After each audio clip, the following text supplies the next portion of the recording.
Purba Democratic Republic of কঙ্গোর ভিরুঙ্গা national পার্কে বিপন্ন প্রজাতির এক পাহাড়ি গরিলা যমজ শাবকের জন্ম দিয়েছে। দীর্ঘদিন ধরে সংঘাত ও সহিংসতার হুমকির মুখে থাকা এই অঞ্চল জীববৈচিত্র্যের জন্য বিশ্বজুড়েই পরিচিত। বিজ্ঞানীদের তথ্য অনুযায়ী পাহাড়ি গরিলার ক্ষেত্রে যমজ সন্তানের জন্ম অত্যন্তই বিরল। মোট গর্ভধারণের 1%-এরও কম ক্ষেত্রেই এমনটা ঘটে।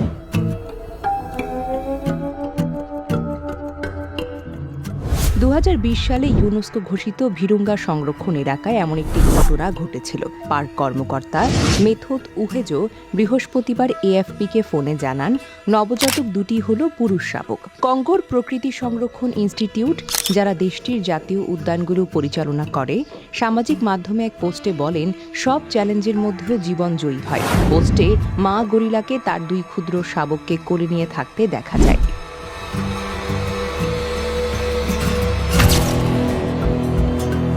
উদ্যানের রেঞ্জারদের তথ্য অনুযায়ী শনিবার একদল ট্র্যাকার প্রথম যমজ শাবক দুটিকে দেখতে পায়। তাদের বেঁচে থাকার সম্ভাবনা বাড়াতে বিশেষ নজরদারি ও সুরক্ষা ব্যবস্থা চালু করা হয়েছে।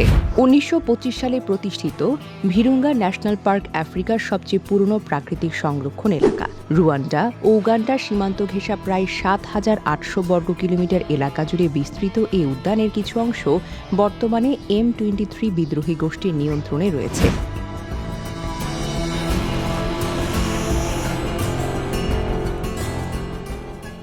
রুয়ান্ডার সমর্থনপুষ্ট M23 সাম্প্রতিক মাসগুলোতে পূর্ব কঙ্গোর বিস্তীর্ণ এলাকা দখল করে তাদের প্রভাব আরও বিস্তার করেছে। এছাড়া ভিরুঙ্গার বনাঞ্চলকে অ্যালাইড ডেমোক্রেটিক ফোর্সের যোদ্ধাদের আশ্রয়স্থল হিসেবেও ব্যবহার করা হয়েছে বলে ধারণা করা হয়।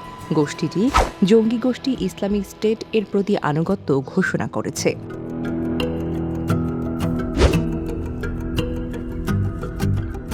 বর্তমানে বিশ্বে বন্য পরিবেশে মাত্র 1000-এর কিছু বেশি পাহাড়ি গরিলা টিকে আছে বলে ধারণা করা হয়। উদ্যান কর্তৃপক্ষের তথ্য অনুযায়ী 2021 সালে ভিরুঙ্গা পার্কে 350টি গরিলা ছিল।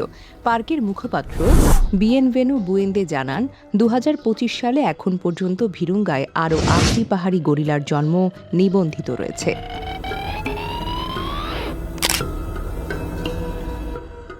Desk report, recap news.